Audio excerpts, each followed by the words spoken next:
Welcome back. This is the second video of this either 6 to 8 part series where I go through every single Western European upper division team and review their regular season. And today we have Team Liquid, who finished second place in the upper division, and just like our last video on Alliance, did very well. They actually had just one loss, one win less than Alliance, so a very solid season for them. And it seemed like the start of their season was pretty mediocre, and then once their stand-in Sumail came in, things just turned around. And it's not like things were looking bad. They were actually 3-3 with Boxy, but then when Sumail joined, they ended up with a 12-7 record, so they went 9-4 with Sumail. And they really did look like a different team. Like, their whole play style was different. Mickey was playing more of this hard carry role, and then Koifo was playing kind of the sacrificial roaming mid type. And then once Sumail came in, that dynamic just flipped. Koifo went to the offlane. He played a very small amount of offlane heroes. Sumail came in, and he was like the new carry. His net worth was on average higher than Mickey's after he joined. So it's kind of interesting to see that that's how things turned out. Usually when teams have a stand-in, they usually just try and get the stand-in on a couple of few heroes and hope that they fit in. But they molded their entire team around Sumail, it seemed. And it paid off. They did very well. And maybe if they didn't have that mediocre of a start of a season, they could have finished first. They looked pretty good. Like I was saying, they finished second place with a 5-2 record, 12-7 individual games, one win less than Alliance. And starting off, we're just going to look at their matches. So their first match was actually against Alliance. You might notice something here where Team Liquid didn't lose a single game one. They won all 7 game ones that they played, which was huge for them. And what was more concerning was the rest of the series. They were pretty shaky after that. They got themselves ahead, but sometimes it did not look great afterwards. I think a lot of their weak points was maybe they would get too comfortable in their draft, whereas their opponents would sort of try and change things up, and then Liquid wouldn't really be able to keep up. But we'll get into that. So starting off, we have them against Alliance. They win game 1, drop the next 2. They lose that series 2-1. Following on week 2, they play against Team Nigma, where they win the first game, lose second, win third. They win that one 2-1. And then on week 3, which was the only week that they had 2 games, they played against Brame. They win that one 2-1. And then they played against the Hellbears the next week, and that was a 2-0. Again, Hellbears, the only real team in this division that looked really out of place. Those tiebreakers were pretty close between Brame, Tundra, and OG. It could have been anyone going back down to the lower bracket between them. Moving on to week 4 against Tundra, they win that series 2-1 with a win-loss win. Going into week 5, this was their second series that they lost, and it was against Team Secret. And towards the end of the season, Team Secret was starting to look a little bit better. They ended up finishing 4th in division, obviously a lot lower than any of us were expecting, but considering how mediocre they were at the start of the season, by the end of the season they were looking pretty good. And so Liquid lose to them, and then Liquid ends up beating OG 2-0. If they had lost this series, it would have been, I believe, a 4-way tie for second place. So there would have been a lot of tiebreakers to see who was getting that group stage seed in the major. But Liquid wins that one pretty easily too. I know the last game was a brood game, but you take what you can get. Yeah, so with that win, they secure themselves second place in the division and a group stage seed in the major. Looking at their win rates, there's actually a lot of similarities here than there were with Alliance. There's a lot of common patterns, but at the same time, a lot of red flags to look out for if you're a Liquid fan. Jumping into the start of it, we have first pick, their win rate was about 64%. It was 63% for last pick as well, so it didn't really seem like first pick or last pick was really going to affect how the game would go. They had roughly the same win rate, and they were both above 60%, pretty solid. But then the big one here was Radiant and Dire. They had a 29% win rate when they were on Radiant, and that's 2-5 record on 7 games. But then when they were on Dire, they finished 10-2, 10 wins on 12 games for an 83% win rate, which was huge. And just like Alliance as well, Alliance did very well on Dire. Whenever they had first pick and Dire, that's when they were winning the most. And the same thing continues here. First pick on Dire, 86% win rate, they go 6-1. And then last pick on Dire, they actually go 4-1 with an 80% win rate. Meanwhile, on the Radiant side, not even close to that. They go 1-3 first pick Radiant and 1-2 last pick Radiant. So again, Radiant side, a lot of teams are starting to not ride Radiant train anymore. It seems like a lot of the most winning teams were playing on Dire most of the time. And in a meta that you can play 4 Protect 1, it really benefits you to have that jungle. It's way easier to stack, so that's more gold to the carry when he's able to farm them more efficiently. That's more gold to the supports as well when he's able to farm those stacks. So maybe we're going to start seeing teams start favoring Dire more. it might be going that way. At least with this patch, it seems like the pace of the game tends to favor Dire. Moving on, like I had mentioned before, Liquid 7-0 on game 1. They won every single game 1. And then game 2s, they actually only win 2 game 2s to this whole thing. And so they only take 2 series, 2-0, and that was against OG and Hellbears. The rest of them go 3 games, and that's these 5 losses here on game 2. 29% win rate in game 2, but then a 60% win rate 3 out of 5 on game 3s. So they were able to secure most of their series, which is why they were able to put up 5-2 record, but it was still a little bit concerning that a lot of teams were able to take that many games off of them in game 2. It seemed like they maybe just got too comfortable in their drafts, and the other team was just taking away some of their comfort stuff. One of the notable things is that Oracle, everyone knows Insania's Oracle. Insania's Oracle was contested in 17 of their 19 games. There were only 2 games where Oracle went through the entire draft untouched. It was only picked by opposing teams twice. The rest of these 15 times was either picked by Liquid or banned by either team. So this Oracle hero, pretty strong for Insania. It wasn't even like Oracle was the only hero he was ever going to be picking. A lot of the heroes that he was picking anyways were other types of healing heroes. A lot of his most played, Warlock, Abaddon, these healing, purging type of supports is really what they seem to be going for. And it worked out. And then as well, we had Enchantress, which was contested in 13 games. They never actually played against another team picking Enchantress, but they did play it 7 times, and it was banned most of the time against them 6 times. It was banned against them 6 times. So, very hotly contested hero. Looking now at the heroes they played, they actually played less heroes than Alliance did in total, and they played 43. And their most played heroes, while also being their most successful heroes, were the Snapfire. They went 6-1 in Snapfire. 5 of those games were on Taiga, 1 of them on Insania, and Insania won that one that he played. So 5-1 for Taiga, very well played. Enchantress, like I was saying, they go 4-3. It's a pretty mediocre score, but considering how early they were picking this in most of their drafts and how much other teams were banning it because it looks so good, that's a pretty solid. Those were always played by Taiga. 4-1 on Warlock, that was always played by Insania. He played that very well. Another, like I was saying, healing type of support that they seem to favor very much. Then they have 4-1 on Slardar, and that was played 4 times by Quakeful. That was played once by Boxy before he got subbed out. And moving on, we have Faces Foy. They went 4-0, obviously all played by Mickey.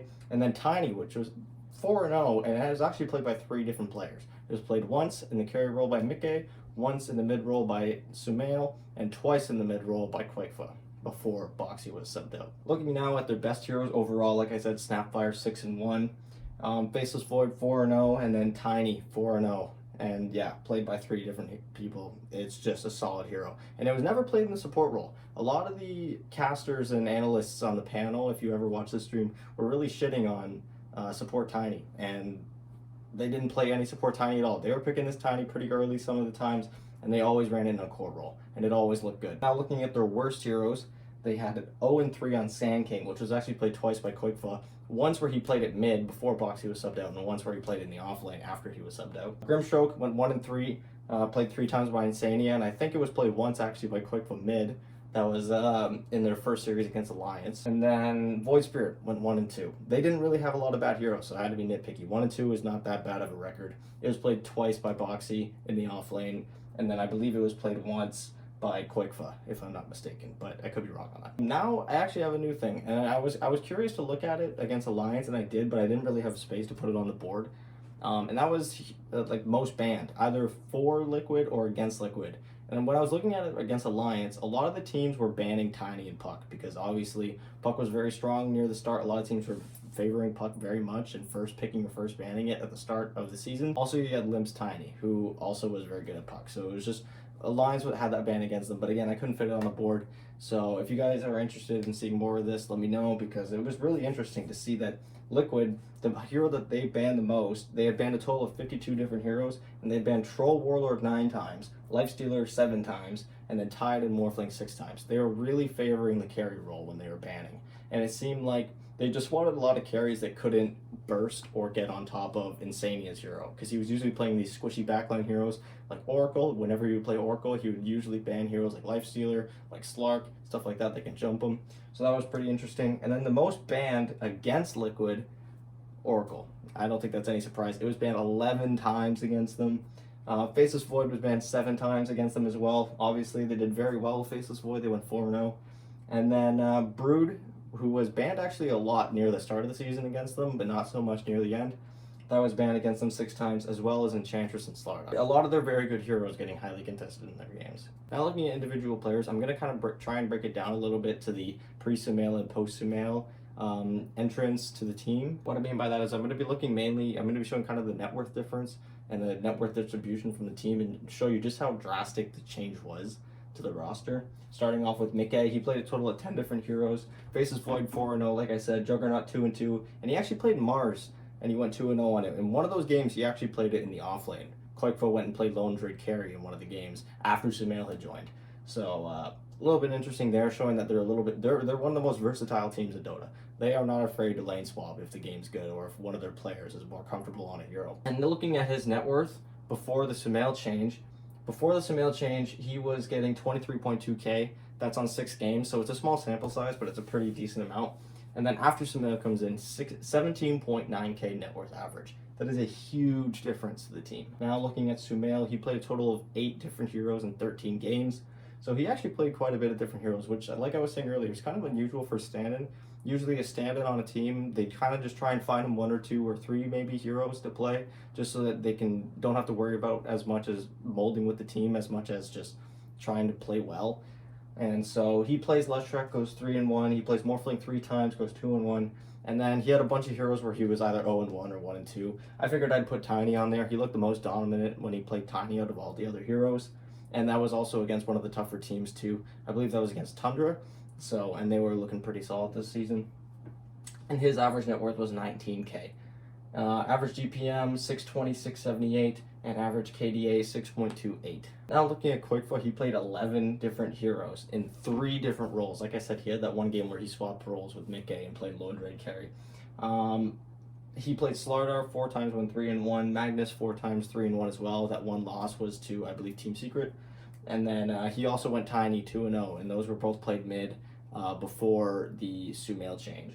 And his net worth before Sumail, on average, when he was playing mid, was 16.8k, and afterwards he did change roles to off lane, but it did go down pretty drastically to 14.2k. Average GPM goes to 461, 578, and then his average KDA was 5.42. Looking at Boxy, he only played 6 games, but he actually played 5 heroes. He only played 1 hero more than once, and that was Void Spirit. And so I have his Void Spirit at 1-1. His Mars was 1-0, and his Slardar was also 1-0. Again, Liquid just looked really good on Slardar. They actually picked it, I believe, 4 games in a row for Quakefo. And then after those 4 games, it was banned. Team Secret banned it every single game, and so teams were really banning it a lot. And you can see here on their most banned, Slardar 6 times. They were not banning that hero until Quakefo picked it those 4 times near the middle of the season. I believe it was against Tundra. Anyways, looking at Boxy's average net worth, he had an average net worth about 14k, so very similar to what Quakefo's net worth was in the offlane after they made that switch. The big shift was really in the carry and mid role. They kind of prioritized Sumail a lot more. They were putting on them heroes like Leshrac and TA, who could just flash farm and carry the game from an item in head. And that just seemed to be their game plan. His average GPM 366, XPM 470, and his average KDA 4.24. Looking at Taiga now, he was the one that was playing most of the Snapfire, their best hero of the whole season. And he was 5-1 on that hero. Again, he played all but 1 game on that hero. Insane he played. Enchantress 4-3, and these were the only 2 heroes he played more than once. He played Snapfire and Enchantress a total of 13 times. And then the rest of the heroes, he played 6 other heroes 1 time. And so I had to find a few heroes to put on there for him. Lena, Earth Spirit, and Tusky all went 1-0 with. Average net worth in total was 10.1k, GPM 310, XPM 448, and KDA 4.78. He actually had a higher KDA on average than Boxy, which I thought was kind of interesting. Finally, we're looking at Insania, who played a total of 9 heroes. His Warlock was 4-1, Oracle was 3-1, and then again, he didn't have any heroes with more than 1 game, besides maybe 1 that went 1-1. But he had AA, Snapfire, and Dazzle going 1-0. His average net worth 7.2k, average GPM 270, XPM 554, and KDA 345. Now looking at some team stats, I kind of just mark these at the end because I find them interesting. And at one point, I want to kind of compare every team's averages for everything. So I think it'll be kind of cool just to mark this down here as a little footnote. So their average net worth at the end of the day was 69.3K on average. Average GPM XC1 21.36 and 26.28. Their average KDA was 4.69. Their average game length was actually very much shorter than Alliance's. I believe Alliance's was about just over 40 minutes.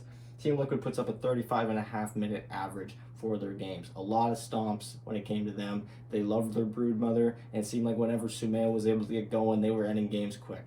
So kind of interesting to see that in comparison to some other stronger teams. But yeah, that's about it for Team Liquid. It's going to be interesting to see them at the major. I don't think they've said anything yet about Boxy coming back. I know the major starts in about a week and a bit, so it'll be interesting to see if Sumail ends up playing the tournament for them as well, because they've looked really good ever since they got him. And Koikfa has looked very good in the off lane. He has not looked out of place at all. And even though he's on a very small amount of heroes, you can only ban so many heroes. And if you're banning Oracle every game, if you're banning Sumail's Leshrac every game, you're not really going to have a whole lot of space to ban out Slardar and Magnus every time. So, and again, looking at the Radiant win rate, it's the exact same with Alliance. I haven't exactly looked in depth at other regions. I don't know if this is just a European thing, but this is the first and second place team that just do way better on Dire than they do on Radiant. And as opposed to Team Alliance, Team Liquid actually looked pretty even. It didn't seem to matter if they had first pick or last pick, whereas Alliance really preferred first pick, it seemed. But again, the Radiant and Dire win rate is just absolutely amplified here. So that's another thing we're going to be looking out for, is if teams actually do start favoring Dire, if it's just a regional thing, because it's pretty insane, the difference here. It's no coincidence at this point. 19 games is a pretty big sample size. Anyways, that's going to do it for me. Team Liquid looking good, looking like one of my favorites to go into the major. If they're able to continue winning their game ones, it's going to put them a step ahead. All they have to do is get better at adjusting for game 2, or at least adjusting better than their opponents. And I think they can do very well in the major. I have high hopes for them. And anyways, if you enjoyed the video, please feel free to leave a like, subscribe, and share the video if you enjoyed it, and feedback is always appreciated. I just started this channel, so any feedback is always appreciated, and I'm going to try and get a Team Nigma review up in the next few days as they finish third place in the division, so be on the lookout for that. Thank you guys so much for watching.